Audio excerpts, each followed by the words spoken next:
I'll help you. I'll say I don't know who is that. Okay. So hello everybody. I know like most of you personally, if I can say, people who don't know me. I'm Alex Florov, make handmade freehand pipes. Uh, for quite some time, I had an idea to organize a seminar on the topic of the freehand pipes. So to start, what is a freehand pipes and how we understand the term? In my opinion, freehand pipes is a pipe shaped freely by hand, and harmony between the shape and the grains, since it's a natural thing, and unique to each and every briar block, because there is no two blocks alike. So every block produces absolute unique and different pipe, even if the shape is similar. From the technical point of view, the shape is made first to make it to the grains, and then drilled by holding the stamel, which is a wooden part of the pipe, against the cutting tool. Would it be a draft hole drill bit, or tobacco chamber, or mortise? This is exactly opposite technique to mass-produced pipes. Mass-produced pipes earlier were done on a lathe. They've been spinned, that's why they're all round. Later, the Corgi machine was invented. It's a 3D pantograph. They have a master model and a tool following the master model, carving the pipe out of wood. No way to match grains to the shape. Yes, there is a high-end downhills or Great British briars which have a perfect straight grains. That was an incident. They have thousands of stamens and they hand-pick the best ones, put a higher grade on it. That's how it works. So both of those techniques, they not provide you 100% sure method how to match grains to the shape. That's, I think, the main point. For many people, the term of freehand is much larger than just a manufacturing process or approach. For me and for a lot of my friends who are making freehand pipes, it's a method of the self-expression. So it's not just a utility tool to consume the tobacco leaf. It's a piece of, we call it functional art. It's a piece of aesthetic.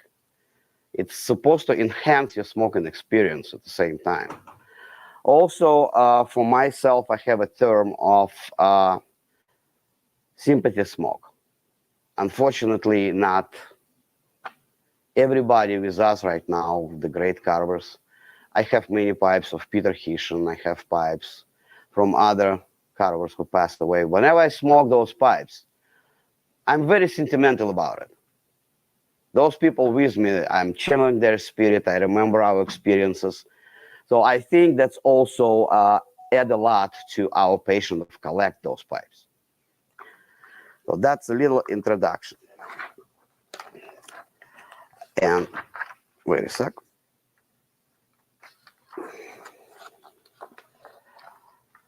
Now to little historical points. Interestingly enough, in my opinion, the first indication of predecessing of freehand pipes was very early 1800s in Austria, the famous Mersham sculpted pipes. In Austria, they had the best sculptors for miniatures in Europe. That's why it's in Austria.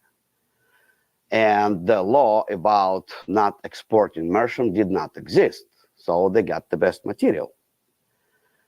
We cannot call it 100% freehand pipes, but I think that was a very good beginning for it. The other attempts were made in France, also in early 1800s, and I believe that's the slide number 1. I'm just trying to help my friend to figure out my... no, I'm sorry, slide number 2. Yes, yes.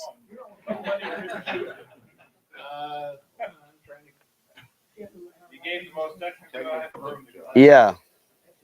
I think you just put a space bar. Space bar, no? There you go. No. All right, we got it down now. So this is an interesting example of one of the St. Claude pipes from 1800. And as you can see, yeah, this is basically a full-blown Cavalier. That's not like a regular billiard or something. It's definitely made by hand and fitted by hand. Why St. Claude?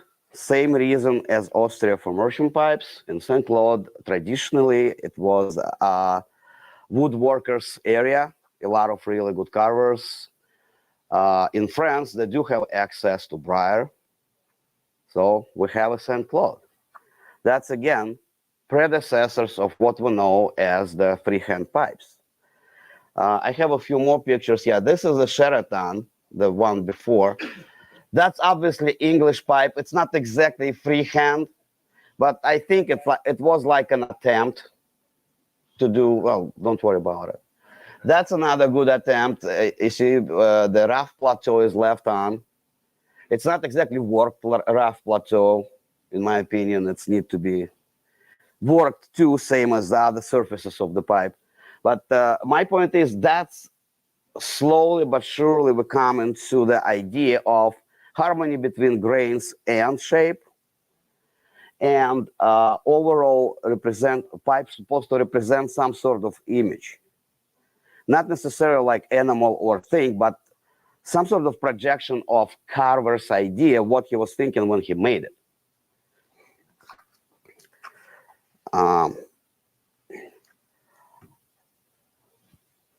Then, like, when the whole thing started, we come into mid 20th century. After there was an interesting event. After the World War II, a lot of American troops come back from the service in Europe, and they got accustomed to smoke pipes. Guess what? They come back home, there is no briar. It's not growing here. And there is very limited supply of the pipes. So people start to carve their own. And that was very interesting period. It's hard to find pictures. My friend Rex actually told me a lot of stories about it. And he's my mentor on history of pipes. I know him for years. Crazy shapes, crazy ideas were made out of all kinds of materials. And trust me, corn cobs is not the most known. So there was a lot of stuff. And people like that, they start to build foundation for really schools of pipe making. Not just sporadically one guy in one village made something. They start to communicate. They start trying to develop something, do a real movement. At the same time, in Europe, they had much deeper traditions of pipe making. I already mentioned St. Claude, and we all knew the English manufacturing. So the pipe smoking culture was already there. After the World War II, when things settled down and people had time to do things other than killing each other, they start to coming back to normal life, and obviously to pipe smoking, enjoying coming together. And as we all know, in Europe, what's the most known place to make pipes? It's Denmark. There was an explosion, literal explosion of designs. There was a whole constellation of great pipe makers appearing roughly at the same time. We're talking about early 50s. The Sixten established his workshop, and that was like a school to create stars. A lot of carvers we know is the greatest right now either work in that shop like his son or Yaskanovitz, or they visit the shop and probably get a tip or two and share the tips. Guys, remember that's the era before internet or even the cell phone. Yes, that's very interesting. I don't know who can recognize people on that picture. Well, I know you do. I'm sorry, the elderly guy, I don't remember. I know. Ib Loran, who followed Bert Holbeck at Pipe Deck. Oh, so that's a pipe. Then it's a pipe down picture, we can say. Because it's a Jörn Mickey, Yaskanovitz, and Ann Julie. If somebody showed me that picture 10 years ago, I wouldn't be able to say who is that. Thanks to Rex, now I know. I know those people, but I will never connect picture to the person.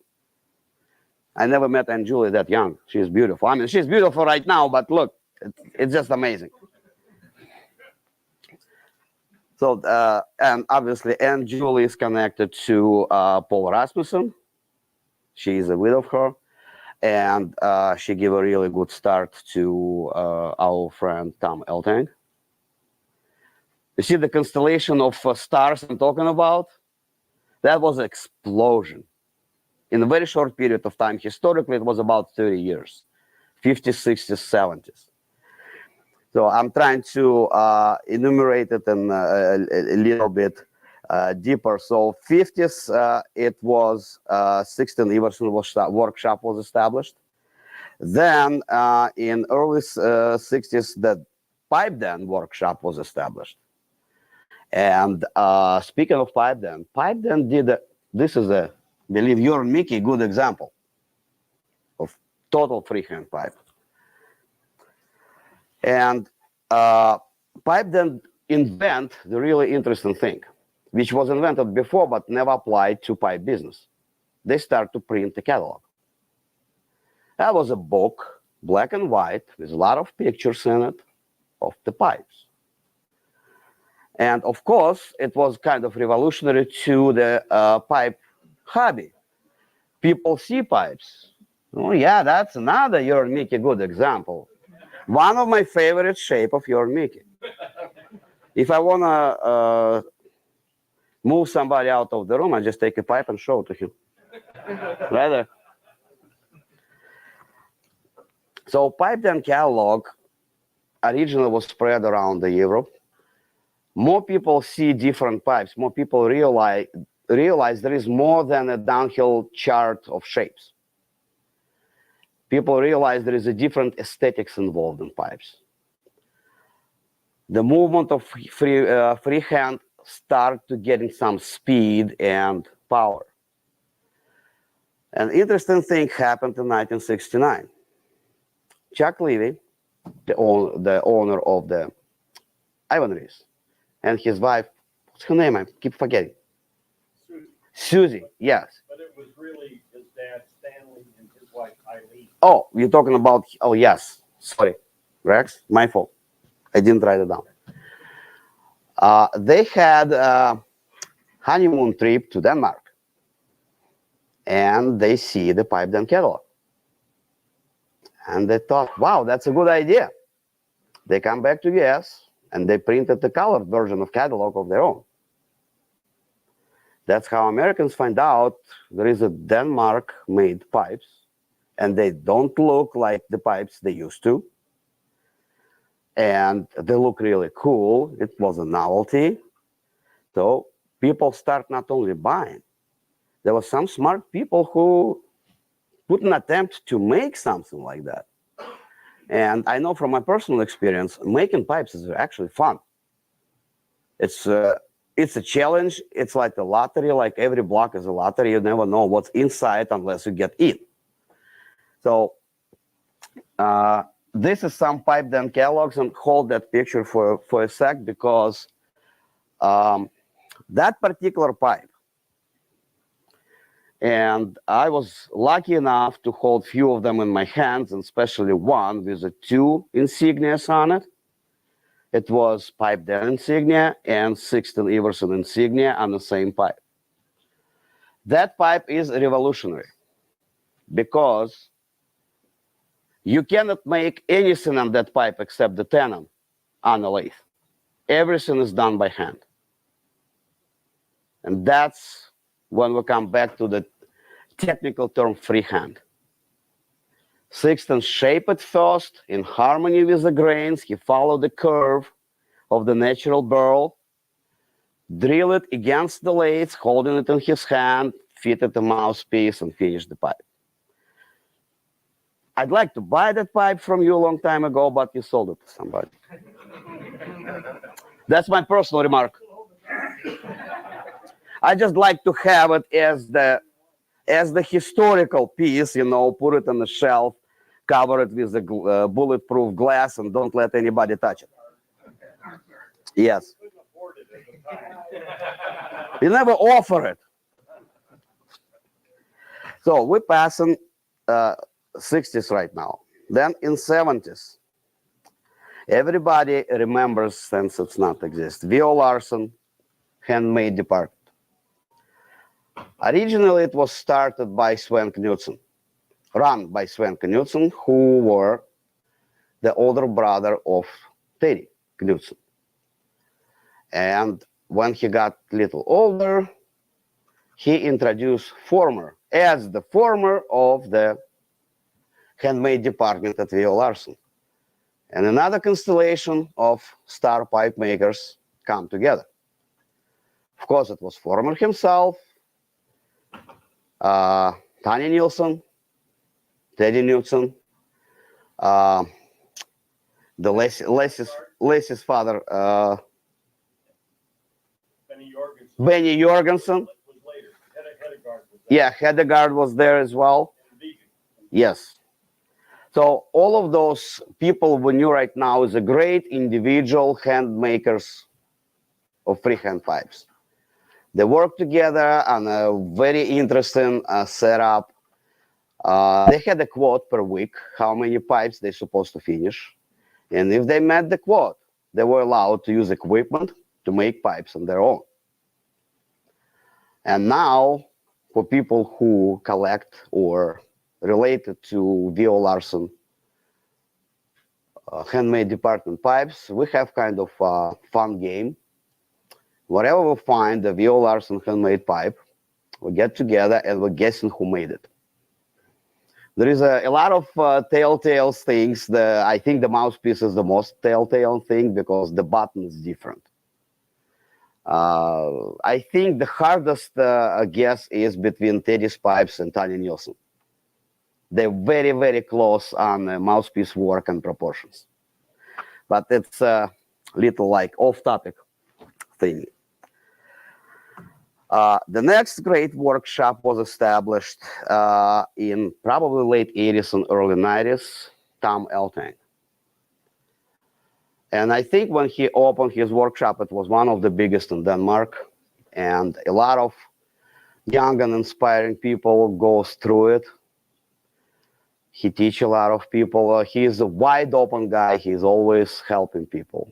Tom Eltang, well, it's a legend. And when we come to 80s and 70s, we kind of still stay in Europe. Let's go over the ocean again to us, to America, what's going on here. Here we had people like Ed Jurkovitz, who was going back and forth from US to Denmark to study pipe maker, and he was one of the great American pipe makers who was building the foundation for American pipe making school in freehand. Everybody knows J.T. Cook. He was one of the first who were individual artisan pipes on the market. I don't want to forget anybody. I'm just, enumerating few.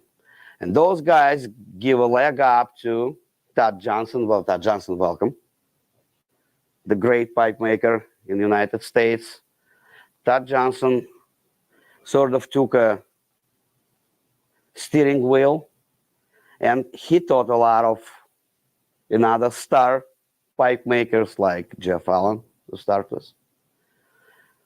He teach a lot, me as well. So now we're coming to the point when freehand as the movement was 100% established. We know now what it is, why we like it. It's highly collectible stuff. It's functional art. Yeah, and that's, I believe, that's Sixton. That's a Sixton. The Sixton role in a movement were very interesting. It's my opinion. It can't be disputed. When people ask me what I think about Sixton, I'm saying he was the one who broke the backbone of English design classic pipes, and said that can be pipe too. And on top of it, he was a very resourceful guy. The briar at that time was not widely available, so they tried to use each and every piece of it. That's how Sixton came out with extensions. Horn, in this case, or a bamboo, as we know. That's why I have a Sixton bamboo, because for me, it's a representation of something new. It's always hard to be a pioneer on anything. Like, imagine, guys, nobody did something like that before him. He made it and he said, yes, it's have a license to exist. And people who understand it, they start to follow, they start to make it. Now, me, Todd, Scott is somewhere here. I'm just enumerating, yes, pipe makers I know. We all use those techniques. We all remember our teachers, virtual or physical. Because I'm studying Sixton pipes for years and years. The old Danish school, one of my favorites is Jörn Mickey. For some reason in the US, he's not that widely known because most of his pipes were sold in Japan.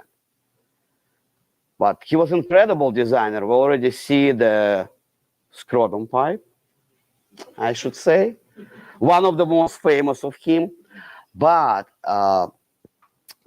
there is a long-standing discussion between me and my friends who are not only pipe makers, they're scholars of the pipe making history.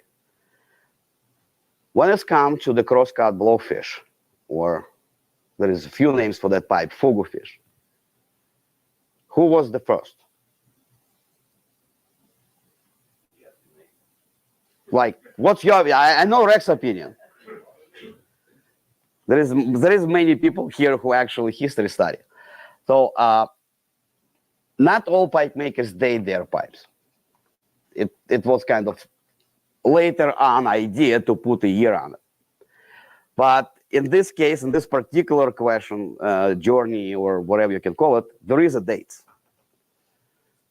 Your Mickey made a pipe with a clear separation between straight grains and bird's eyes. It didn't look like any fugu fish we know right now, but in my mind, rule number one, separation. Hard lines between 1963. I saw that pipe, I hold it in my hands, I studied it for more than a few hours, as a matter of fact. I think you own the next one you made. It's on your website. Yeah. So I think that The first one was essentially a sideways volcano. absolutely. That's why I mentioned it doesn't look like fugu fish. So my point is, I think your Mickey was before Lars, but that's very disputable thing. Because if you look at the books and catalogs with the pipes, Lars was first. And none, of course, agree with the Lars theory. Well, she's in a discussion too. It's going for years. Now we're coming to the modern days. The internet was invented. Good thing if you know how to use it. That's how I start make pipes. That was a funny thing. My father-in-law literally challenged me, like, Alex, you're a model maker, you can do it. So I go to internet, I find Pimo, which is not exist right now as a Pimo, it's part of Vermont Freehand. I get some kit blocks with pre-molded mouthpieces, start to make pipes. I'm not gonna show it here. Oh, that's Lars, one of the greatest pipe makers, as we know. So I start to make pipes, and I kind of fell in. I begin to understand that briar is the best wood in the world. I had previous woodworking experiences, but it was nothing like pipe making. Thanks God, there is a Chicago Pipe Club, which I do represent. I'm a member of. At the Chicago Pipe Club, I met so many wonderful people. I cannot just enumerate all of them. And I met Rex Pogenpol, who is a moderator of that event today and very smart guy. He taught me a lot. He connected me to the people. I met Tom Eltang. I met Well, I met so many Danish and American pipe makers in my very first Chicago pipe show. I was lucky one to be introduced to Bunort, and he lectured me for an hour how to make mouthpieces. I'm still cherish it. That was one of the. It was the first visit of him to Chicago Pipe Show. The whole pipe show was staying around my table. I was sweating like crazy. I was probably red as a bit, but that's how it's happened. That's Need to go a few more forward. yeah. I think I think we missed 2 steps. Or Dave. yeah. I think that's Lars. I know. Follow the script. Yeah, I think you gotta move a little bit more forward because we're coming to the point when yes, that's the one of the Japanese books on Yorn Mickey. That's the Yorn Mickey pipes. It's the script, Dave. This is a Yes Kanovitz, I believe. Because I have a few pictures of the famous pipe makers and the pipes they make. So I was probably going too fast. This is Yes pipes. And what makes it beautiful, all different pipe makers over the years develop their own style. So it's pretty much easy to recognize who make which pipe. And that's why it's another point why it's so highly collectible. People like it. This is a Bunort, God rest his soul. Famous ballerina. That's the pure freehand pipes. There is no other way to make pipes like that except take a briar, sit on a French disc, and shape it. No machine will ever help you, no computer or CNC. It's just pure hand. This is the famous pipe, Rex. I put it specially for you. Hold that. This insignia is Rex Pogenpol. And this is a Bunort horn. Unfortunately, I don't have the whole picture. Somewhere here, there is a Bunort stamp. Rex and Bunort finished that pipe together. And I hold that pipe in my hands, and I'm really happy about it. The only reason that it was not a saleable pipe for him, it had that pit. It's right on the pit, yes. The stamp is right on the pit. Pure garbage. Well, I saw it's not exactly, it's maybe garbage for the Bunort standard. But for many people, it was a really cool pipe. So we can, yeah, that's the famous Ramses. And I think that's the best one he ever made. It's a famous trio. It's part of the famous trio. Sphinx, Ballerina, Ramses. But you have things like the ballerina, old North made. Todd worked on the ballerina quite a few times, and some people would think that he actually took it another level. So, I'm one of those people. So those are the challenges for some of Because, well, it's good you mentioned because I've been studying Todd's ballerina for a while now. I'm not ready yet, but I'm getting there. It's really hard to make shape, not only because it's balanced. Balancing, it's like a last thing in my mind. I can balance anything. I just need to make it. I need to develop the shape. I don't want to copy him. It's not polite. So I just want to develop my own. And I think he spent, what, 5-7 years at least. Each shape takes that long to perfect. First, to have prototype. Then you know what to change. Then you know what to change again. Then you think, oh, it's all wrong. Let's start it over. So it's a development process. It's never stop. I never stop learning because I always find something new. Alex, I think something that was different for Bo is that Bo started with the idea of a shape, and then he would find that shape in the block. So I remember when I was with Tom, he said, you know, we got to go see Bo Nord. I have to deliver these tools to him. The tools were a small knife that Tom had shaped for Bo to get between the bowl and the shank. Yeah. So even down to creating special tools for special processes to do one thing on one shape. That was Bo. That was his sort of development process. And I think that's actually different from a lot of. I think you're right. Many people, me including many pipe makers, also agree that Bo started the movement of perfectionism in pipes. Because in his pipes, everything was perfect. You could take it apart, look inside the tenon and mortise. Everything was polished, clean. There was absolutely no sloppy work anywhere on the pipe. He cherished each and every element, and I think it's very important. Not only because those pipes are expensive.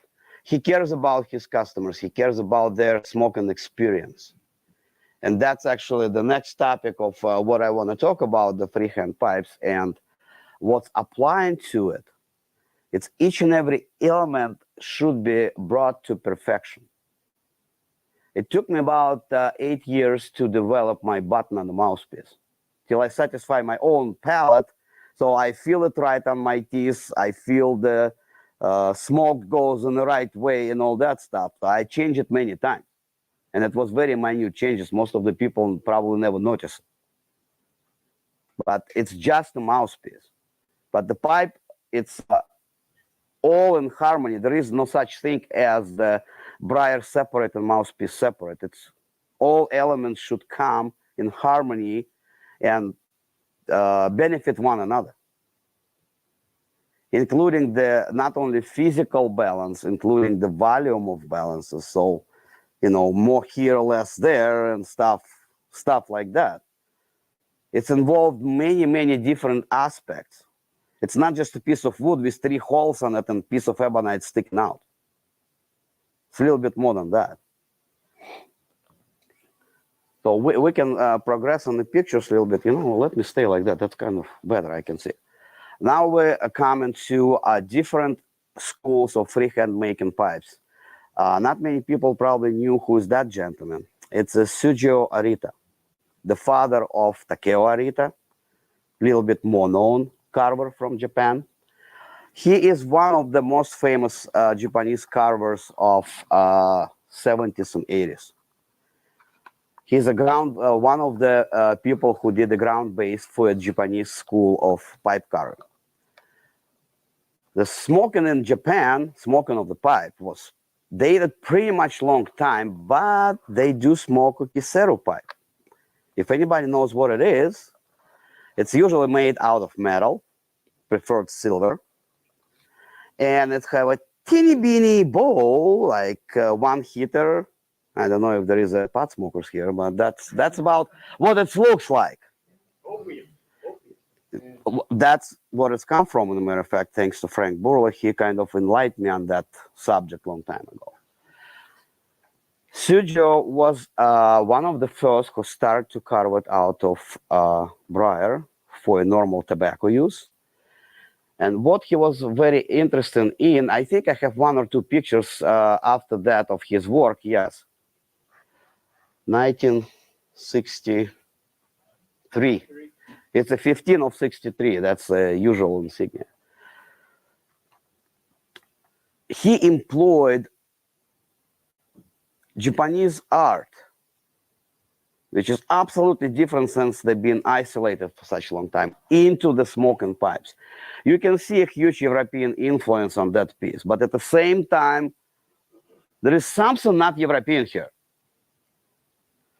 And it's attracting people attention. What is that something? So they start to study the pipe, they start to rotate it. It's gaining value in their eyes. It's a different culture. It's broadened your mind.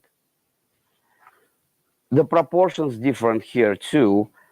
I think on the current market, probably towel pipes have proportions similar to that. Short mouthpiece, fat pipe, and it's all crooked, that type of thing. Asymmetry become fashionable in freehand pipes quite early. But to bring it to that kind of perfected asymmetry, when it's just a little bit and it's just as much as needed, It's not shown up right away. You just see traces of it. That's what makes it so attractive. So Sujio, Tokusan, and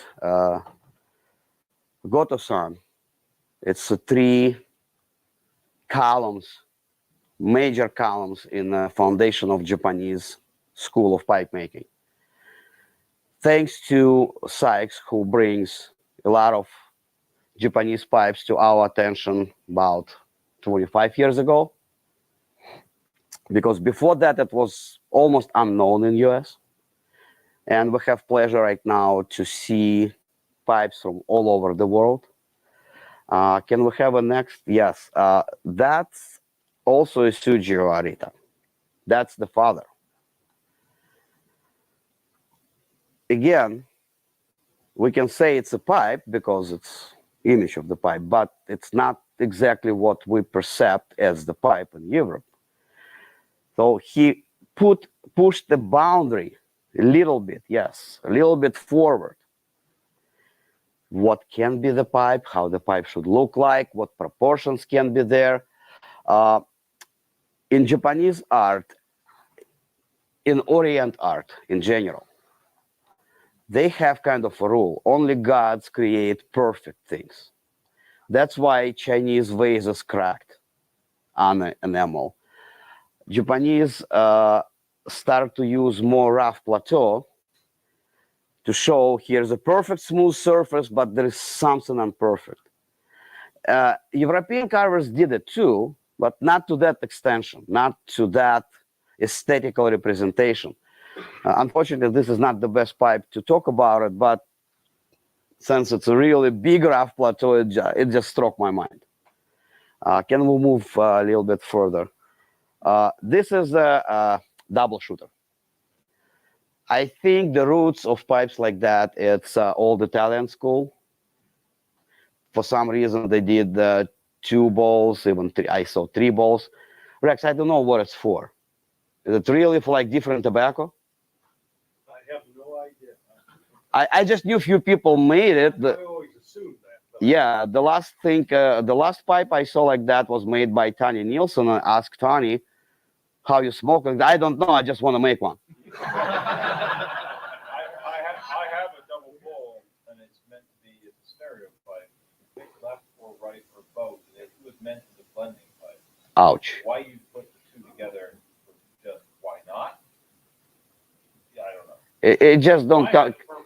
Those? No idea. I'm almost one tobacco smoker, so it's definitely not for me. So let's move a little bit forward. Here's a guy probably everybody knows. Not many people know he is into the country music. Exactly. That's a Japanese version of him. He plays country music. He sings American songs, and if Todd had the privilege to hear it, and you was the one who gave him a piece of cardboard which says "Play for Briar." Yeah, that was fun. That's Tokutomi-san. Before he started to make pipes, he studied ivory carving, sculpturing, and traditional Japanese wood sculptures. He is incredible designer. I have no idea how his mind works, but it worked perfect from my point of view. Yeah, here we can see some pipes. His style is 90 degree to anything I know. Not even 180 or 360, it's 90 degree. If I'm going forward, he is going to the left. Absolutely incredible designer. He contributes a lot to what we have right now in freehand in general. His approach to harmony is very Japanese. His shaping is very Japanese. It's really hard to say exactly why it's so attractive, but as many pipes of his I had in my hands, I just cannot put it down. For me, it's very appealing. This is his variation on a fugu fish. He just put it 90-degree up and call it a discus. Go figure, it looks awesome. And it feels really good in the hand. And that particular tail suggests me that somebody, I don't know who and when, kind of exchanged the idea. Somebody made a volcano with that and keep making. And I like that person too. I will mention him a little later. Okay, let's move on. This is a collection of Thomas Looker, the great Tokutomi collector. He shows what Japanese pipes can look like. Unfortunately, that's the best picture I find. That's all Tokutomi pipes. You see how complicated and complex they are. And each and every one of them represent perfect balance between grains and shape. And also, they carry the image. Like the wave pipe, it's right it's right in front of Hokusai, a great wave of Kanagawa, the famous wood print. And you can see it is a wave. And it's a movement of that pipe. It's not stay still. It's in dynamic. It's trying to move forward. So it's not just an image, it's like a life image. And the aesthetic is absolutely incredible. Everything is right there as it's supposed to be. The crab. See, the pipe have a whole loop on front of it. Too bad I don't have a top picture, but it's actually a really big pipe. It's not just in one lane as most of the pipes. It's wide as it's long. And each and every grain is right in the place there. So you got to have a really good imagination to see it in the block before you start to carve it. The block is solid. And your shape is inside. You need to find it. And that's what makes a lot of fun doing those. Tokutomi-san brings back vertical cavaliers. Originally, there was a few Danish-made cavaliers, I believe Sixton made a few of them using bamboo. He brings it back with the blast, not blast finish, with the blast, I mean. See how intricate his cavaliers are. And they also have a different imaging. The bamboo cavalier is, I believe it's a Dublin-shaped ball. This is the horn-shaped ball, and they have different positions, different visual balance, different dynamic. And this pipe, I have a picture of this pipe later. That's my personal favorite pipe of Tokutomi ever made, called a side cavalier. It's not standing, it's horizontal. The image of that pipe still haunting me. I had the opportunity to buy it, but Thomas beat me to it. So let's move to the next stand. This, what I've been just saying, the vertical cavaliers, and clay and stone, that's terms which were introduced by Thomas Looker, I believe. That's his term. And he is dead on with that. That pipe over here, that represents stone. If you look at the stone sculptures, sharp lines, big flat surfaces, curves, lining up, double lining the image of the pipe. This pipe represents clay. It's opposite to stone. It means like you take a piece of clay and make everything organic, sort of elfish, if there is people who like talking, elfish made. So two styles, one person in one vial. And I believe those two pipes is a 1 year made. So how universal is he, nobody knows, but everybody admires his works. He is a milestone in pipe design. And that's what I meant by a representation of rough plateau. It's just a little patches. the top of the bowl is actually shaped to the desired shape by the carver, not what's the mother nature left. It just incorporates some of the rough plateau here and there. So you can say that surface of the rough plateau was twisted like that. To recognize that pipe in that particular twist, you gotta have an eye, I don't know, of Van Gogh or something like that. So that's how good freehand can get if you spend at least 20 years trying to do that. Alex, I think something that's worth mentioning here as you're going through this section is I think that Tokutomi was the first person really to pioneer pipes as monuments. That's what I call them. Actually, yes, you do Pipes have a like point. this are as impractical as they could possibly get for just daily smoking. Now, I know they're also engineered to smoke like a straight billiard. Absolutely. As every pipe that we make should be. Yeah. But I think that Thomas Looker was also very important for this because Thomas Looker provided patronage for guys like Toku and Teddy to make these ridiculously wild creations. Absolutely. And have a sales outlet for it. Yeah. So, and this is the sort of thing that I love. He also Thomas Looker. He is a great guy out of community of collectors. He also provides sort of theoretical basis, theoretical analysis of the pipes. That's I learned my analytical skills from him because the way how he described pipes, it like pipe like that will probably take him about 15 pages in a small kept print to describe. He can write the book about one pipe and it's going to be a big book. So he is one of the greatest collector I ever met, but he collector who analyzed. He analyzed himself why I like it.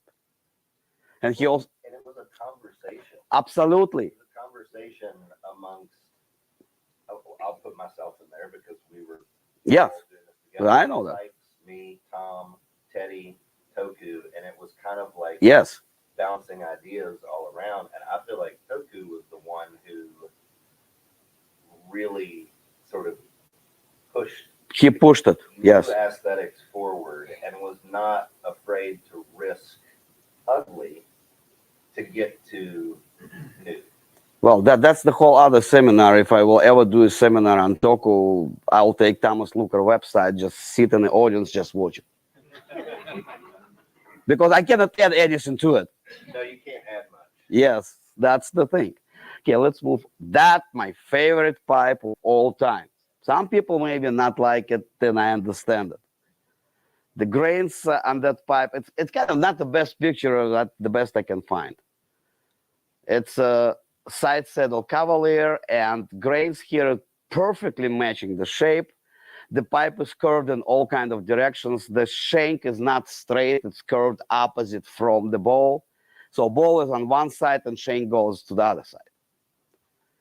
So that's, but it's really hard to understand what it's all about without actually seeing the pipe. And that's actually what's make freehand really interesting. Not a single picture will ever show you what's that pipe is actually look like. You need to see the actual piece.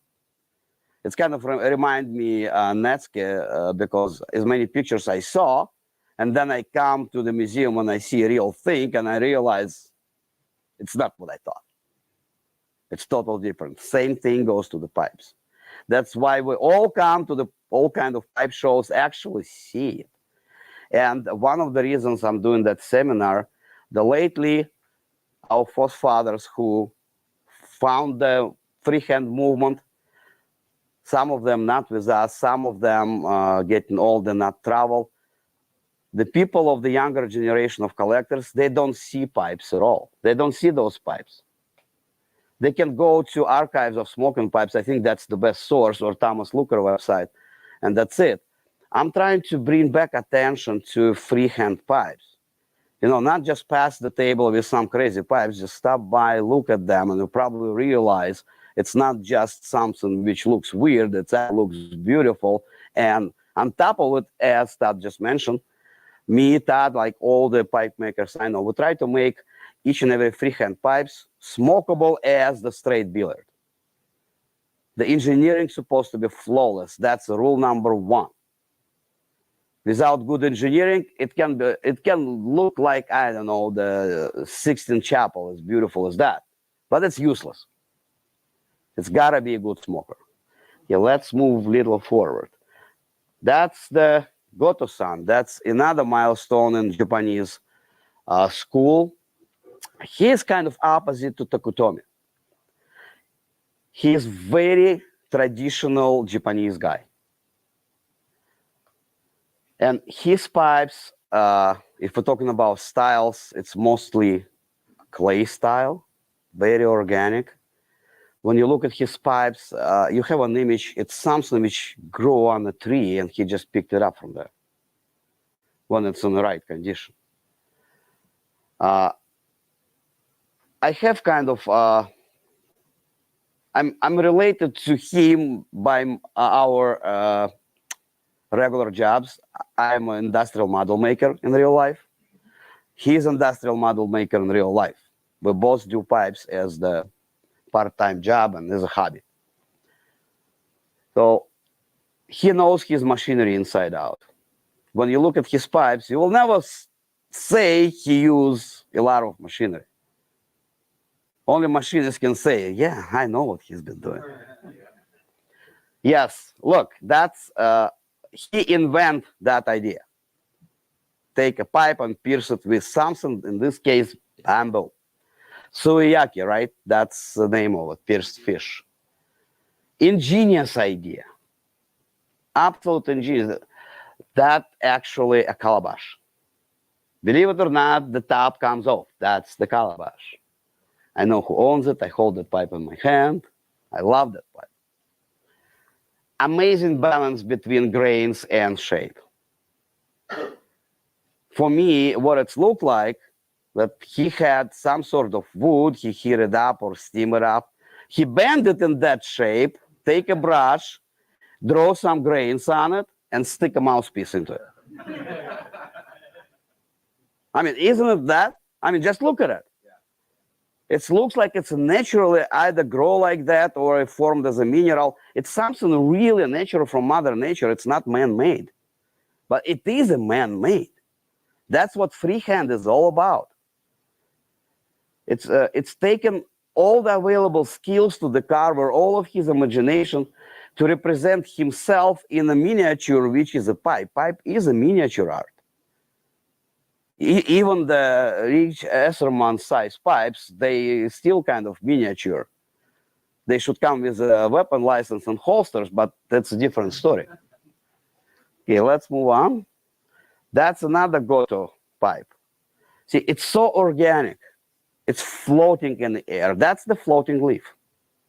That's what he's calling, and it is, you can see the image of leaf falling down from the tree, slowly moving through the air. It's a massive pipe, but you don't see that mass in it. You see it light. It's like literally feather light. And again, grains is in a perfect balance with the shape. And we're talking about the fugu fish ideas, the division between the straight grains and the bird's eyes, perfect.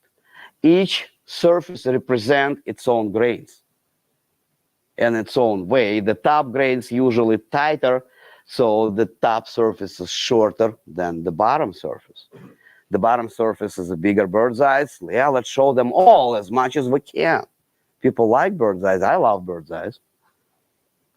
And it's in a light finish, of course, because it's a fallen leaf. It's supposed to be red or yellow. So that's what it is. Let's move forward again. That Takeo Arita. If you remember, I mentioned Sujio Arita as the forefather of the Japanese school. That was made by his son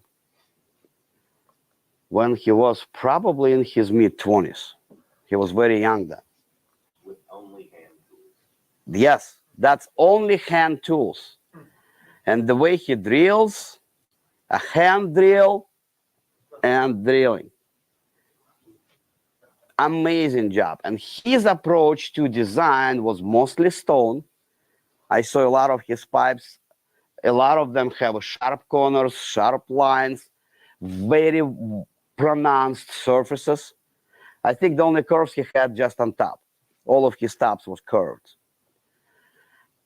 Absolutely incredible design. And his designs was kind of opposite to his father. There was, I was trying to find that website. It was a website of some Japanese pipe store. Last time I checked, it was years and years ago. It's not there. They used to have a gallery of Sugio pipes. There was like about 100 of them, which were pure Japanese, like pipe with a little feet. If you remember Gotang, calabash is a feet. That's where ideas come from. It's a purely Japanese idea. If there is a pot, cooking pot, it's got to have feet. It's got to stay. So that was an idea. But Takeo was absolutely incredible in his designs. Unfortunately, I didn't find picture of Takeo himself. Yeah, that's another designed by Takeo Arita. Sharp lines. I totally admire his combination finish. I like combination finish in general because it's contrasting the different surfaces of the pipe. It's adding the dynamic to the pipe, the movement. The whole pipe is moving forward. And of course, the beautiful mouthpiece work as well. That's going to talk about mouthpiece a little later, like mouthpiece in general. So this is Tokutomi-san, and what's his name? Yes. He is very interesting guy. I think he is the youngest right now on in the field of high-end freehand. And he's a totally lucky guy because he lives pretty much close to Toku and Goto, and he periodically travels here and there. He's a little bit more leaning toward Goto. They're both traditionalists. I know he collects teapots, not teapot, teacups, Japanese teacups, and he is a huge fan of Japanese tea ceremony. But it's not a topic here, it's just to add to his personality. Yeah, that's some of his pipes. I think one of the best example was just recently posted at the Instagram, really big straight grain blowfish, the large design, but it's only in passing. Sideline and the straight grain, everything else was pure Ray Kurusu. This incredible mouthpiece work, different proportions. It was just amazing pipe. So that's one of his fugu fishes. Particularly that element, I think nobody else doing it. It's too complicated to do stuff like that.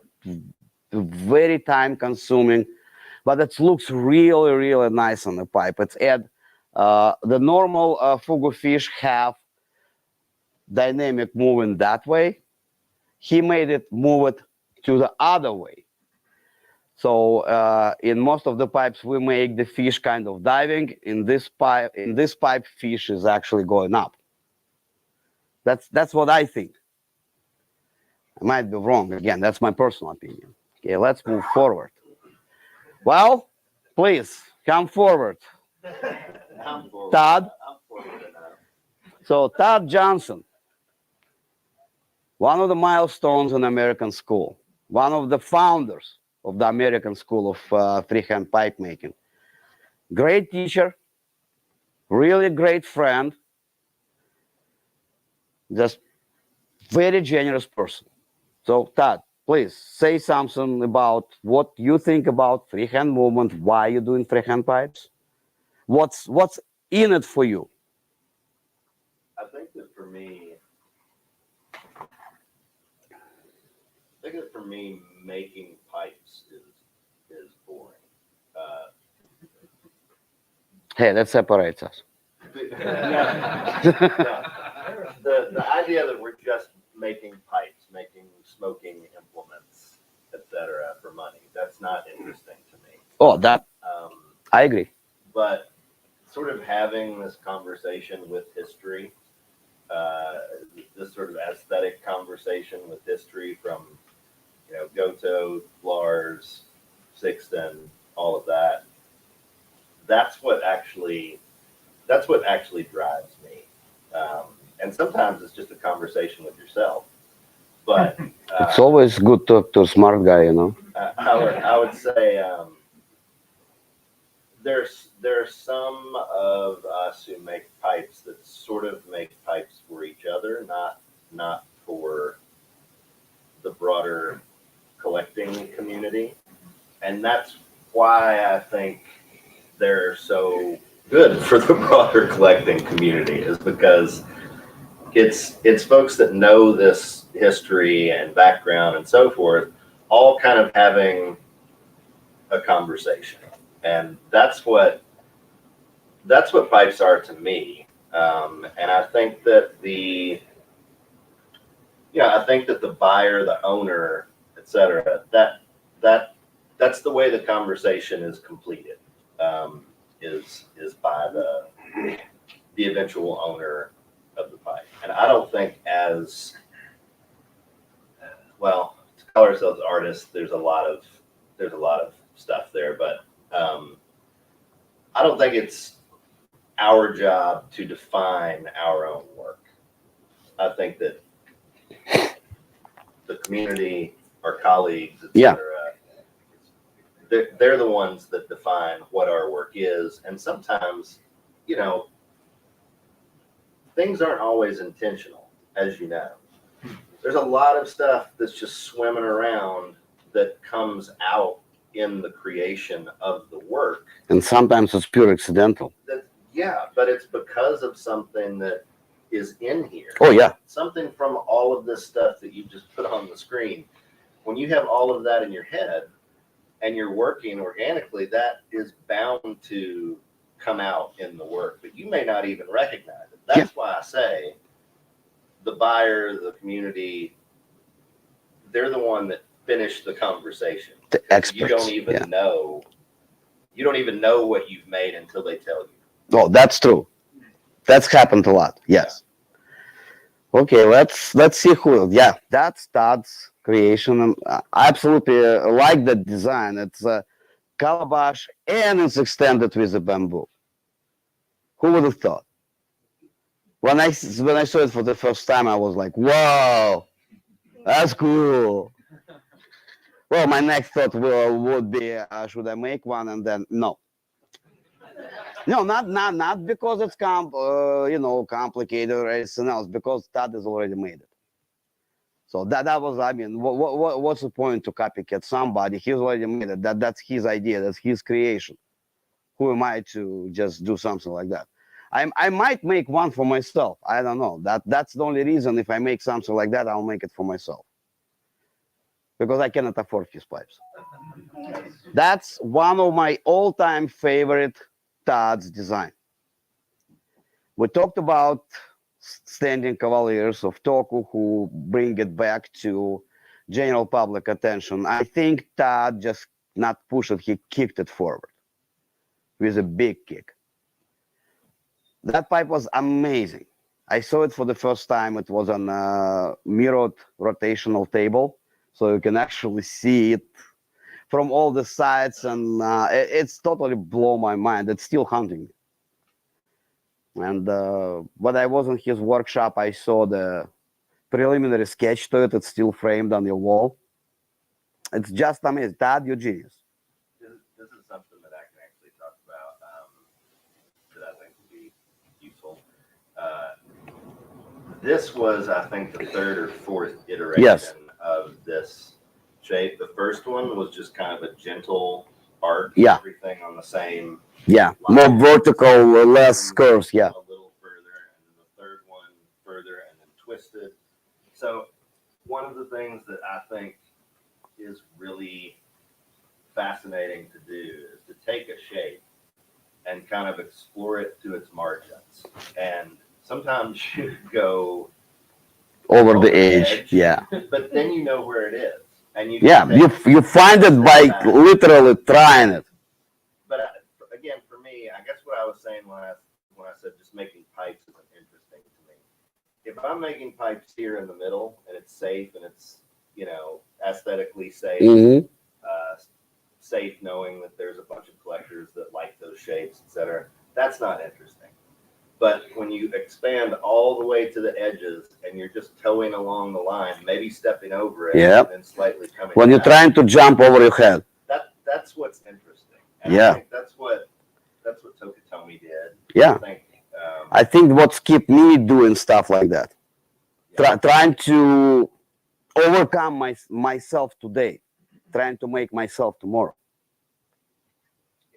So again, I like to take a shape and push it in every direction that I can to see how far it will go and what all it will be. Well, you did marvelous job on that shape because you did the line of vertical cavaliers and horizontals. Actually, with the same idea in it. And the harmony between the grains and shape here, I mean, it's clearly visible. Cannot escape it. The aesthetic is amazing. So, okay, let's move forward. Jody Davis. That's another very well-known pipe maker. He is not here, unfortunately. He's probably traveling somewhere, playing music. That's his another patient. I think I do have some pictures of his. Yes, that's the Jody's work. Yours? Oh, you bastard. He is very organic. He's a huge friend of Todd. I mean, those two is a double act. Beautiful representation of bird's eyes. And again, that's what I've been talking. The rough plateau is not just there. He worked the whole surface around it. He incorporated into the surface. Because I don't know how many people hold the briar block in the hand. It's rough plateau. It's like porcupine on top. It's like all over the place. He saw exactly the area he want to keep and work his, I'll say, ass around it, because it's a lot of job to do that stuff. But he did it very, very gently. And they're both in the same block. I know. That I know. I saw them in real too. I just didn't know you own it. That was the only information I lacked. Yeah, that's another one. This is a little bit more like sharper. But again, the representation of the rough plateau, he totally incorporated in a divided surface because there is a ridge goes. And he tried to show all kinds of grains. I mean, if there is a beautiful bird's eyes, so he flattened that surface for that particular purpose to show it the best way it is, because if you round the shank, top and bottom bird's eyes disappear. And it will kind of smear the straight grains, which is definitely on top and the bottom of it. So it's absolutely gorgeous example of Jody's work. Let's move on. Well, we know all of those persons all together. I don't know if he's here. He promised me to stop by, but come forward then. Come forward. Introduce yourself and just tell us what's going on here. Well, it's me and my staff. Good one. That's the good one. Yeah, the foreman on the right. No, I'm Jeff. I make Allen pipes. Yeah, I mean, freehand pipes, I learned from the very beginning. I mean, that was part of the earliest education that I had in pipes. My first teacher was Todd, and I remember visiting him the first time. It was over my birthday in 2004. And he mentioned names like Lars Everson and Bo Nord, and I remember nodding my head. And finally, I was like, I don't know who those guys are. And so it was like drinking from a fire hose. Learned a lot through that experience, not only about the history that we're talking about here, but certainly about the making of pipes. And I've been making pipes since that time. And I kind of sit a little bit between the worlds of the freehand and classical design traditions. And Jody, who we were just talking about before this, you know, that he's very much in that same school. And Jody's a good friend as well and works a lot with him. And I look at that as my like two earliest influences as a pipe maker were Todd and Jody. Jody being slightly more classical, Todd being much more freehand. Yeah, as I said, double act. So yeah, so I had those influences that were helped define what I appreciated in pipes. And so, like Todd was saying, you know, every good freehand has a straight billiard inside of it. Yeah, or it ought to. Yeah. And it's pretty easy to spot the ones that don't. That very much resonates with me in the way that I approach the pipe design. And I just wanted to, so much of what Todd's, like, what I would say is Todd said even much more eloquently than I would. But I especially like the idea that you're talking about, that I really resonate with, that when you're exploring, one of the joys of making freehand pipes is the opportunity to explore the shape. And when we were talking about the inverted standing volcano, that largely because, I mean, not only is it a creative expression, but it's the problem solving aspect of seeing you've created a particular shape and you don't have that same block again. It's the block that you made it from, the layout of the grain in the block, the size, all of the features that the wood has. You don't have another block exactly like that. And so you want to make another one or have an order for another one. You can't recreate it. And so that's a challenge. And depending on the shape, it can be a very, a very special challenge.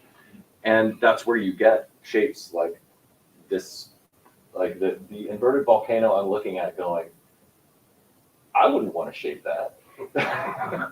There are a lot of inside edges on there. And there's a lot of potential pitfalls. And so with everything we're seeing, that you're seeing this during this talk, the amount of skill and problem solving talent that goes into these things, looking at the goto that we saw that was pierced by the bamboo, we'd seen pierced pipes before, right? And I remember seeing that goto for the first time, and not only was it like, is it possible? Harmonious, I was thinking about the technical creation of it. Like, how did he possibly do that? I at the time I could barely make a regular bamboo pipe fit together correctly, and so we not only have to do the design aspect, make it visually pleasing, make it perform as the smoker would expect from your work. Yeah, irrespective the of whether cleaner. they intend to smoke it. It is not just a pipe shaped object, it is a pipe. But then you have the technical challenges of, well, this shape isn't going to fit on my lathe. Do I need to buy a new lathe? Do I need to? Some shapes require such investments. And So- you also have to know how to make the tools that you need, that you didn't know that you needed until you needed them. Yes. Right? If you can't do that, then you can't do this. Yeah, and you know, you mentioned Absolutely. earlier, like, so it's the tool creation, like that's a whole nother creative aspect and problem solving aspect that really keeps me engaged with my work and continues to capture my attention. But the problem solving that we encounter with this natural material that often does not want to cooperate with what our ideas are. And Alex was talking about, like, yes, Toku just envisioning how did he even conceive of this shape and see it inside Yeah, the blocks. it's still haunting me. That's a skill there. Yeah. And then how do you technically achieve that?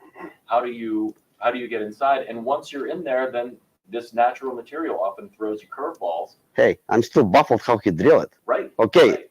I can shape it, but there is nothing to hold. how many attempts went into each of those? Yeah, that's another thing. Maybe he got lucky, or maybe a lot of the ideas that you're seeing that are so beautiful, where did it come from? Sometimes those things come from the challenges, the briar. There's a flaw there. Well, how can I remove the flaw but keep the shape? Well, you change the shape. Or And cant it, the yeah. whole thing, canted side. Yeah, you're going to drill it on a different, because the way that we're doing this is for freehand shapes, did you go over we're shaping the pipe before we drill the holes in it. And so we have the freedom then to reconceive the entire pipe and drill it completely differently than we'd intended. So these are some of the things about this job that keep me interested. Yeah, Keep driving me forward. I agree. Can I ask you a favor? Yeah. Can you get a ping for me? Ping? Ping, yeah. I think he's not here, but I'd like to get him to the panel. Okay, who's we got next? Well, that's a representation of Jeff and his stuff. Well, that's unusual for Jeff. Jeff just left. Jeff is more classical. So to see in something like that coming from him, it's quite old design. I think it's 2006 or 7. When I see it for the first time, I didn't believe it's Jeff. I'm like, Jeff, you really made it? Well, it's happened very interesting. When I started to make pipes, I fell into those crazy designs practically right away. I don't know why, that just happened. And Jeff was always more classical, modest, beautiful lines and stuff. And when I see it coming from Jeff, I'm like, Jeff, what kind of stuff you've been smoking or drinking? But it's absolutely beautiful pipe. I hope like one day he will come back to something like that. I'm talking about your design. Oh, yeah. Yes, I remember that one. Okay, right now I'm calling Pin Zheng here. He's going to represent the Chinese school. It's a fairly new school. Yeah. So please tell us why you're making freehand pipes, what you like about it, what's make it ticking to make them. Right. So basically, as you guys know, there's two process, Thank you, Jeff. right? So one is to freehand, of course, shape first and drill later, and the other, for me, freehand is better way to do it because it's a kind of we can definitely follow the grain and avoid any flaws, of course, and also sometimes when you avoiding the flaws, we create new shapes, right? I think we as a pipe maker we all agree with that, and also in our mind as a pipe maker, I think we all agree that Tokutomi is one of the masters of the freehand shapes. So in the beginning of my pipe making career, his pipes are very inspirational. That for me, that to do that, I have to be freehand and and so basically we. At first, of course, we do the traditional way, chuck block, do that, and once we learn how to freehand, sometimes in the beginning it's kind of terrifying to hold the block, with the machine this close and your head is over there, and But sharp tools. Yeah, once you know how to do it, it can become a natural thing, right? So and of course, all the freedom you can have and the shapes you can create. That's awesome feeling when you finish or find a new shape, especially during the finding the grain, avoiding the flaws process. Yeah, that's my feeling about the freehand shaping. Yeah. Great. Thanks. Thank you. Thank you very much. One of the things that Ping was talking about, and Alex is a good kind of foil for this, that very few pipe makers in the world and freehand pipe makers were trained as machinists or had really any professional training on the machinery that we use. Very few professional woodworkers or model makers who do this, and Alex is one of the probably 5 or 6 maybe in the world. Yeah. So what Ping is talking about, when all of us were starting, most of us were starting, we were really winging it on the tools. Which is dangerous. Yeah, I mean, the first time I ever used a lathe. Yeah, what? That thing rotates? Yeah, I was very, very concerned I was going to leave with fewer fingers. And especially drilling by hand. Yeah. The first few times, it's terrifying. Yeah. But then very soon afterwards, you realize these tools are not available. First of all, are necessary, so you get used to the danger. Yeah. And find safe ways to do it. But also, there are no, people don't, certainly when we were starting, people didn't make pipe making tools. No, there's Right. yeah. And if you wanted something, well, you better figure out a way to make it. Right. And everything from spoon bits, like learning to machine steel, to sometimes harden it, like, and this is in the earlier days of the internet too, so there wasn't a lot of information out there. So a lot of trial and error, a lot of broken tool bits. Yeah. Yeah. I think for us, you have to learn how to make tools by ourselves. Mhm. You know, especially when I start making the hand drill, especially with the spoon bits, Mhm. I make them myself Mhm. with the steel, and cut it in half, and how far I go, you have to try. Did you use a hacksaw to cut it in half? With the what's that? Angle grinder. Yeah. Yeah. Which is very powerful. The first one I ever did, Scary. I did it with a hacksaw, and it Oh, was good so one. long. And I was sore for a week. Oh, that's why you have muscles like that, right? That's where it's come from. Right. That's it. That's all it takes. It took a week. Yeah, it's a long process. Okay, so let's try to move a little bit more pictures. That's another representative of the new. Thank you, Ping. I'll stand by. Go to the other. Yes, So guys, I'll stop by in a half an hour, come to the next door. hopefully. Have the Chinese, Seminar. marketing and marketing, what have you. We're coming back to Japanese school. That's Kikuchi. She started to make pipes not that long ago. I'll say about 7 years, something like that. She finished the school for industrial design. She cannot find any job on her degree. And I don't know exact story. Somehow she find a Tsugi factory. And they introduced her to Fukuda. That's the guy who was doing most of the Tsugi Ikebanas. She was his apprentice for a while, and now she is Ikebana lady. And her pipes are very interesting too. There is something into it. I cannot put my finger on it. It's the same feeling as the Gotos pipes. They grow on a tree. It looks like symmetrical. You start to look at it closely, and there is very little asymmetry. And you realize it's supposed to be there. That kind of feeling. Really accurate mouthpiece work, which I always admire because, in my opinion, and I think all pipe makers will be agree with me and collectors too, what connects you to the pipe? Mouthpiece. And as well, you feel the mouthpiece, the rest of the pipe feels.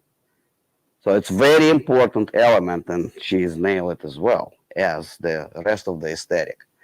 So Japanese, yeah, that's one of her pipes. So Japanese school is progressing. We see Rei Kurusu, we see Kikuchi. So there is an older generation, there is a newer generation. From that point of view, I think we do have little better perspective in America. We do have all kind of generations who still making pipes to different degrees, but we still have all of them. In Europe, Jonas just left. Probably he can tell us, but he's not here anymore. He probably got bored. I would. So let's move forward. I don't remember what else I got there. I think it's one of the Kikuchi Sakimana as well. Yes, it is. Shane, it's Kikuchi, right? It's Fukuda? I'm sorry, my mistake. So that's about it on the pictures that I know for sure. Questions? Any of them? To me or to my friends? On what? Actually, Alex, Yes. quick question to any of the makers. So in freehand, when you're forming it first and following the grain and the pattern, so I know you're kind of following it, but how do you guys basically get the smoking geometry for the engineering the way you want after you form it? Do you sometimes have to start all over if it doesn't work? Yes. I mean, Can you change it on the fly where you could make the geometry work for the smokability of it? so when you're laying out any pipe, in my experience, you make the mistake usually once early on that, oh, this is undrillable. That you made something you can't drill. Yeah. And you feel really sad because especially early in your career, like you had 3 blocks and that was one of the 3. So you learn to see, you're seeing that internal geometry as you are conceiving the pipe. And so it's really not an issue for us because that's all part, or at least it's just part of the composition as you're envisioning it, creating It's always like in the back of your mind as you're, Yeah. as you're As, doing it. as you're shaping, you realize, for instance, okay, well, there's too much curve in the shank if I'm gonna make it this long, so I need to flatten the shank out, or I need to shorten it, or any number of things.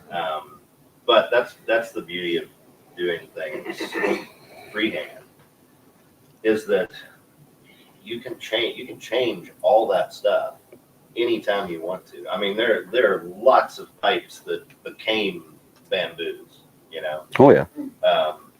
or just very small. Yeah, or just yeah. Well, that's most of the time. Yeah. So a lot of times you engineer something to be a bamboo, but a lot of times it is the result of, oh shit, whatever that happens to be. Well, I think the funniest situation is when you start to do straight grain billiard and end up with a fugu fish for the bamboo. Because the flows or something else comes out, so you gotta turn your pipe 90 degree and okay, fuck it, that's gonna be a ballfish. I think it was one of Todd's pipes when I saw the arc of that bamboo. So obviously you had that supply of bamboo. So did you think of the bowl based on the bamboo stem that you had? Yeah. And you worked from there? Mhm. Yeah, I mean, I think we haven't talked about Mimo and we developed about 20 years ago something that Mimo called the crazy cut, and before that, everybody wanted blocks with parallel sides and plateau on the top, and as freehand pipe making became more of a thing, there were more makers who could use a block that doesn't have any predetermined axes. So when I look at a block, even if it has parallel sides and a plateau top, I don't have in mind that that's the top, this is the bottom, these are the sides. My mind is thinking about what's inside it and what I'm making from And how much I can twist it. yeah. And so then you just take off the material that's not the pipe, and it might be on this axis or on this axis, or it might be straight up and down. That material which is not the pipe we call dust. The materials often create the pipe on their own, and that's what I think is, well, that bamboo was a good example, but a lot of time Mimo cuts blocks that can really only be one thing, or you see something in it that you want to pursue, some edge, some little, patch of plateau here, some facet there, and that often informs my design work, I guess. I think Mimo is the best cutter from that perspective. He reads the briar probably on the level what we do when we look at the block. I think he reads burls. Yeah, he reads balls the way we read the block. Yeah, that's the good amendment. Right? But yeah, he just said the material which is not the pipe. That's what I learned from Todd to work on a 36 grit disc. That's kind of disc which gives you a permanent manicure in about 5 seconds. And you will never care about manicure again. You will never have fingers. Yeah, exactly. Well, think about it. The block can be like, I don't know, 150, 200 grams, and you have a 50-gram pipe out of it, which means that our most product is dust. Pipe is kind of side product. So mainly we produce dust, and we produce a lot of it. Thanks to that, I produce really fine dust now. So any more questions? I have a question for you two, and of course I might take on this as well. Does it involve any violence? No. How often do you find yourselves, or can you talk about your experience with designing a shape and running into an idea block? Do you set it down, or do you see ideas to the completion? It's happened kind of both ways. It depends. Sometimes I'm sitting at my regular work. I have my table covered with a tissue cloth. So I'm eating my lunch and I drawing stuff on it, some pipes. There is some fat spots around and stuff. I'm a very messy guy. But then I draw something which attracts my attention. I'm like, I like those lines. I'll try to do it. So I put it in my bag, come home. I have, God knows, I don't know, $500. I'm going through all of them. I didn't find the correct block. So I go again. And God forbid if it's a bamboo pipe. Then when I find the block, I start to go through the bamboo stock. So I spend a few days just finding shit. Sometimes it's this way.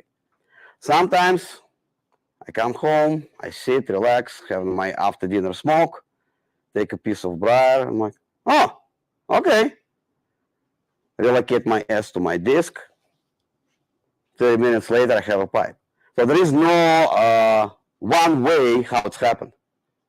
I don't know, it's maybe depends on the stars and position of the stars against the uranium or something. There is no system. There is always something different. There is sometimes it's just an inspiration. Sometimes, as Todd mentioned, when you're developing the shape and it's kind of stuck on your mind, and the best way to get rid of it from your mind is just to finalize what you thought about. So you do like 5, 6, 7 same relatively same shape pipes. So you did the one, you didn't like that curve. Yeah, I will change it next time. And here I can utilize that curve of the block. So you're searching for the block with that curve. So it's always different environment around. You cannot say it's like one way or another. I think that is the same way. That is probably more artistic than I am. He always have those things, floating in his head, like whatever he talks, he changes the subject all the time. Then he comes back. So I think that's how he makes pipes too. That's what I learned from him, as a matter of fact. So, were you asking what does one do when encountering like when you're in the midst of a design and you some impediment whether to it's completing creative it, or can't drill it, can't technical put problem. it on the lathe, whatever. I mean, I've just always said, and I mean, this is something that I've told my kids, outwork the problem. Just outwork the problem. And I have lots of resources in my shop to do lots of strange shit that may be the solution to the problem. So when I made that first Nautilus pipe out of an actual Nautilus shell, it probably took me 40 plus hours to do it. But I would say 25 of those hours were sitting, looking, thinking, seeing what I had here, seeing what I had there, researching this, researching that, and then creating an order of operations that would allow me to do what I was trying to do. And then once you've done it, once you've created the correct order of operations, then you can apply it to something else or to the same thing again, etc. So that's, I'm good at making things. So if I run into something where it's like, oh, I don't have this, I always think, well, I can make it, Mhm. you know, and if it's an important enough piece, then I'll make what I need to make to bring the project to completion. So that's kind of the way that I approach it. One thing come to my mind. I've been talking about the next generation, and I forgot about the next generation. Scott, come on. Yeah, you coming here. You're talking from the point of view of next generation after us. So like. He is my my apprentice. experience- Yes, your experience, how you do freehand pipes, why you in the freehand pipes, what bring you to the pipes. Well, I think the most important thing to point out is that Alex and I do not make pipes like absolutely any of you. You can see there's holes clearly drilled. This pipe is going to be shaped after drilled. So for us, That's my daughter's pipe. Well, looks like either one of us. One of the first. For us, I'd say freehand came about kind of like Ping was saying, you know, from day one, that was my influence. I didn't have the straight grain billiard.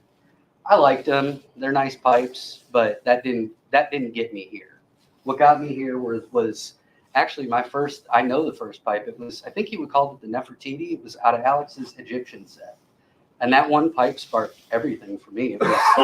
It was wild. It was out there. There were different materials. It was clearly The not first set. Grandpa's pipe. And that's really all it took. Yeah, full Seeing pipes. one piece of pure excellence. And it's like, I want to do this. I didn't make my first billiard till I had been doing this for about 7 years.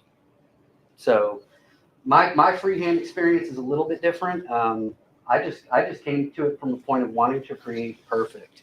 I remember running my hand along the shank where it met that blue and gold true stone. I can't remember the name of it. Lapis. Lapis lazuli. Yeah, when you ran your hand across the shank from briar to stone, there was absolutely zero transition. You couldn't feel it. There was no. It didn't feel different. It didn't have any step. You couldn't discern even the two materials by touch, and just that incredible composition and the perfection of it. I remember thinking, like, I've been woodworking my whole life. I've never had anything that perfect ever. Not even like not even 1% of that. So that was really what got me to it. It was just standing on the shoulders of others and seeing what they've done and realizing, like, I want to do this as much as I can. I told him from day one, I will never be as good as you, but I'm going to do my damnedest. So that's kind of how I started. Yeah, please don't stop. No, and I won't. I'm back to it. So. Oh, I can add to it. I'm actually really proud of him that I was the first one who actually started to teach him. Then he was on his own. While you were in Chicago, that was fun actually working together. You come to my workshop like 7 days a week. Yeah, it was a drive. It was an hour each way. I worked a full-time job, but I did it every day. And that was fun. 5, 6, 7 years, and yeah, that's how I got where I am. And it wasn't a 5 minutes on YouTube, try it for a day, call myself a pipe maker. No, that Alex and Vera made it very clear that until I had been doing this for 4 years, I was an apprentice, and I had no problem with that. So, well, I didn't set appreciate exactly the time frame, but well, you guys told me at least that was Vera's one who said at least 4 years, and I was like, absolutely, I'm all in. Vera, I believe she might. Oh, she did. She's And I a appreciate you guys. she's for a it, really. bossy lady. You know, from day one, I remember bringing my first pipe to Alex, and my first one was great. My second one was not going in a good direction. And Alex is like, this is where you're at. You are going to be a pipe maker. So this is not good enough. You need to do much better starting now. And that's exactly what I did. Well, I remember your first blowfish. Mm-hmm. Yeah. That was actually good. Yeah. That My was first pipe was a We volcano. had a good teacher, of course. no, that was surprisingly good. I just take exactly and shave only few little shavings there and here, and that's it. I'm like, okay, go make mouthpiece. Yeah. So again, It's worth mentioning, not everyone should blowfish. yeah, perfect. But yeah, that's Well, I tried once, it's exploded. yeah, my freehand career was being pretty much my career. You know, I've still to this date. I mean, I made a handful of billiards with Scott's pipes, but actual traditional classical shapes, I bet there's 10 with my name on it. So. If you're doing freehand, are you necessarily doing the drawing out of the shape or no? Yeah, so the way we do it, we draw the shape on the face of the block, and the problem there is that you have to know You have to just about be able to X-ray a piece of briar when you're drawing that shape. Right. You have to know, because if you drill and there's a pit right in the side, right over the top of that chamber, you're just screwed. So there's a lot less room for error. You have to figure it out from the moment you draw the shape. Then you look at the block. Oh shit, there's going to be a pit here. There's going to be a pit here. You adjust it. You have to do all that before you even put a tool to the briar. So in some ways it's a crutch for us, because you can't do exactly what Todd and Jeff were saying. Just turn it and rearrange the whole way you're doing. No, if it doesn't work out, it just doesn't work out.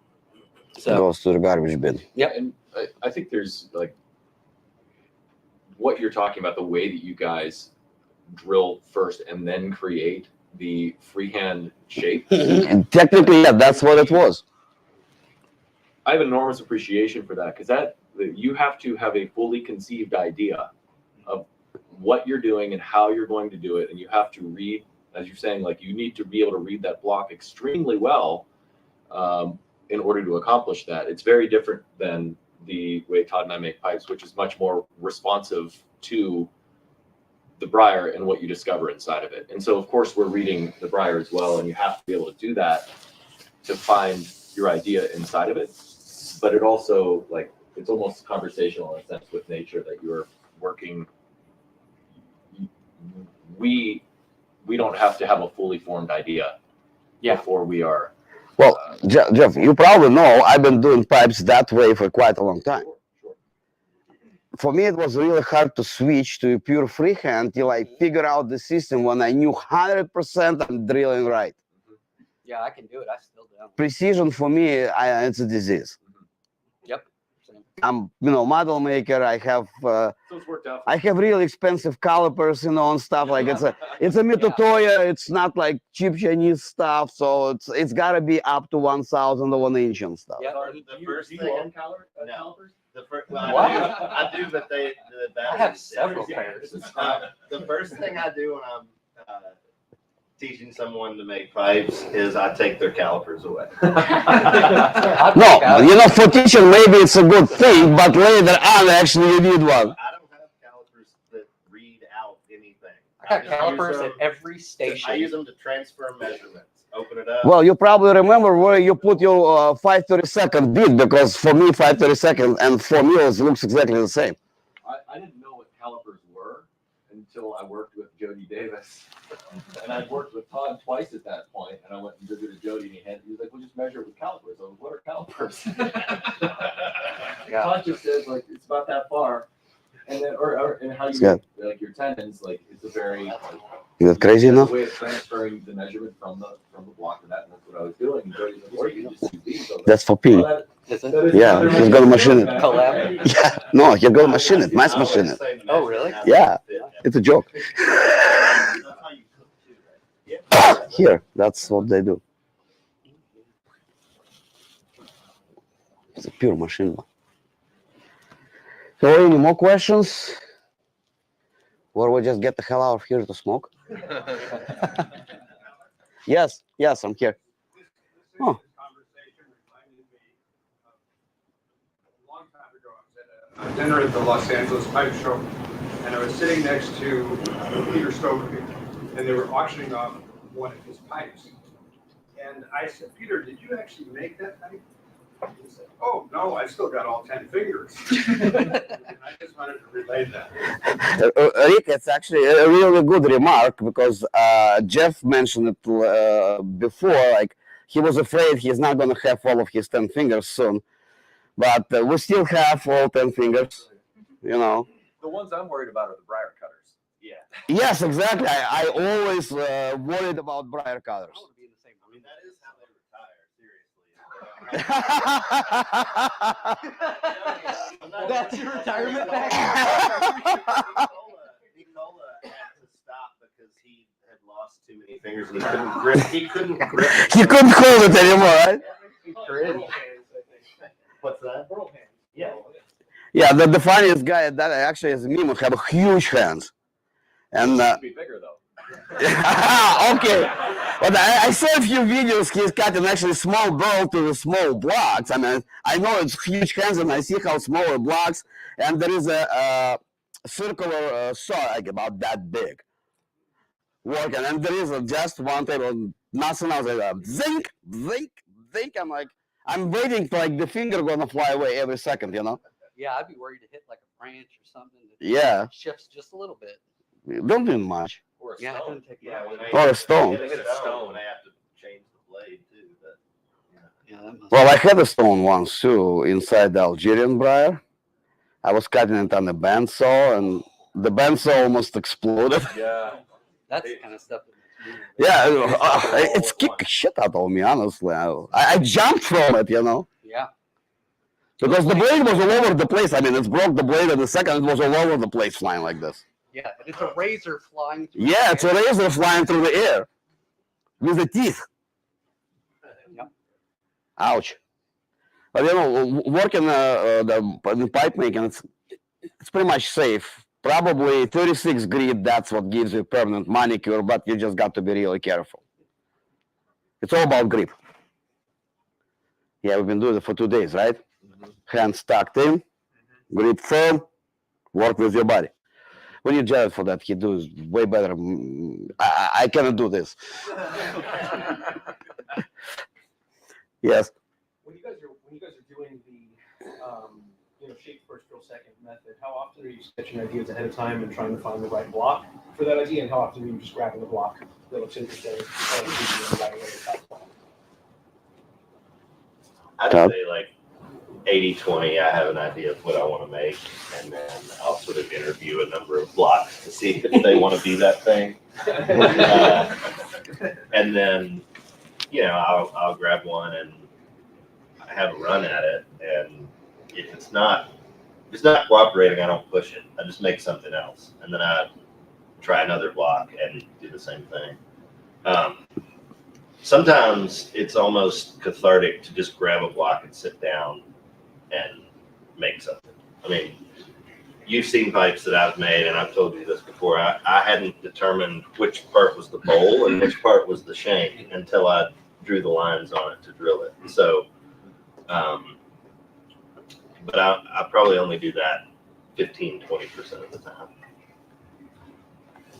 Yeah, most of the time I'm take a block, look at it, draw right on the block. I mean, not doing separate sketches.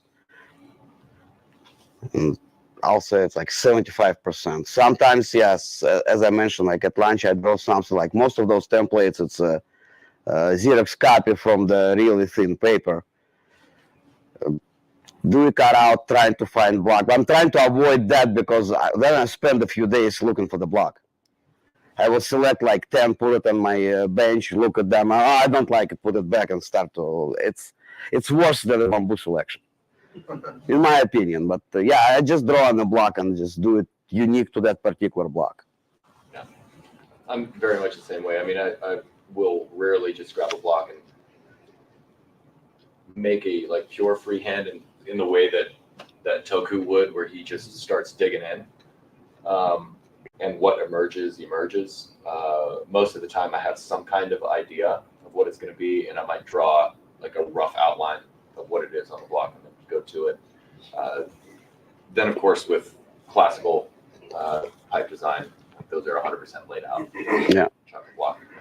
I just want to add to it, like some people, when they see either templates like this or outline on the block, they think it's just an outline.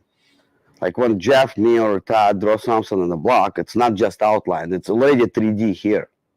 We already knew what it's going to be on the side, from the top, from this view, from that view. It's just a guide. It's not exact outline. Yeah, it's just an image of something which might cooperate with that particular grains, but you never knew till you get in. And the deeper you get in, sometimes you change the whole thing. Even the shape, like you might start as a beard and end up as blowfish. Literally. And or as Todd just mentioned, I keep forgetting where the top, where's the bottom till I drew the lines. Well, it's happened too. I mean, it's been done, especially on wider pipes, like bird's eye top and bottom. It's hard to decide which way is going to be the front. It both looks good. Yeah.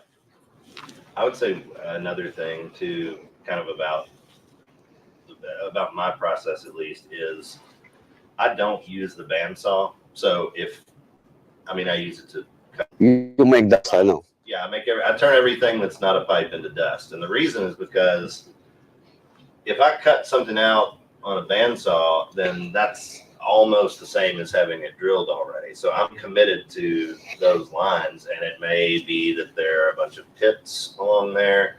So that limits my ability to change and alter it. The other thing it does is it doesn't allow you to see the character of the briar. Mm-hmm. So if I have, let's say I call it the nose of the pipe, here's the bowl, here's the shank. If I'm grinding all of that away and I'm getting to see layers and layers and layers of briar as I grind it away, it gives me a sense of the character of that block, so that if I've come through 100 pits to get down to that spot, if I'm getting close to a nice shape and a pit crops up, I'm not going to chase it. I'm just going to blast the pipe. Mm-hmm. I already know the character of this block is that it's peppered with lots of little pits everywhere. Yeah. If I've come through all of that stuff and it's been completely clean and I've got something with beautiful grain and it's got a pit here, I'll chase it till the whole thing turns to dust before I'll blast it. So I think that's one of the things that making freehand pipes, you don't have in mind what it's got to be in the end. And I think going through it that way, seeing the whole block is important. Yeah. For me. I totally agree. You guys, Yes, Shane. Oh, sorry. I got one more. We've talked a lot about, the advantages of shaping first and drilling later, reading the wood, a lot about the briar. I'm curious in your all's process, at what point with the freehand shape do you start considering stem choices and integrating the stem into the design? Because you're spending a lot of energy in the beginning focused on the briar specifically. By the time you're ready to drill it, surely engineering and stem stuff is coming in. Like, how early in the process are you either sketching out or imagining what that's going to look like? I mean, if you have in my process at least, like if I'm fulfilling an order, then it's pretty clear what I'm going to be doing. I've already predetermined a lot of that stuff. And if the pipe does not, I see it would be better some other way, then I'll set it aside and work on the order. But I try to be, it's usually later in the process than you think, that I wait until I have pretty fully shaped and even drilled the pipe. Yeah. To even determine what is it going to be a military mount? Is it going to be the mouthpiece? Well, that's the first. That's the first step. Yeah. Is it going to have a shank cap? Is it going to be a flush fit, a saddle, a taper? Like those are things that I determine right around the time of drilling, and sometimes even after you've drilled it, you need to pivot, and that's one of the advantages of the skill set that you develop to freehand drill is that those skills can then be applied to changing the pipe, even to re-drilling the pipe after the fact. If you've encountered a problem or have an idea that you just really want to chase, you can do those things. Whereas if you are making pipe, if you're drilling first and shaping second, and that's your typical way of doing things, it often wouldn't even be in your toolbox of ideas for how to fix the problem that you can re-drill or do some other things. It's just not available to you. I would say the other thing too is, Shane, I think one of the things that a lot of pipe makers don't do is limit their options. And I think as Jeff was saying, I'm going to make it a military, I'm going to make it a faux military. There are only about 5 options that we would consider, right? And so that's kind of, and all of them are available to us kind of at all times. So Yeah. I think that also helps in not sweating that decision too much too early, because once we get it to a more refined state, we can look at it and say, oh, this needs a radius ring and a dome saddle, or a radius ring and a Yeah. So I think that's important too, is not, too many choices usually leads to a bad fit. Right. So the briar, like the stummel, is really the focus of like the artistic, the bulk of the artistic part of our. Yeah, that's true. And when you're conceiving of a mouthpiece or how you're going to fit it, like it's often what you're trying to do is like, what is going to complete this composition? What is going to what's going to complete it as a functional pipe and also is going to complement it? What's not is the mouthpiece going to be speaking louder than maybe just like a typical very simple mouthpiece would? Or do you want it to be more subtle so the focus is somewhere else on the pipe? All the while making sure that you're creating a fully harmonious composition.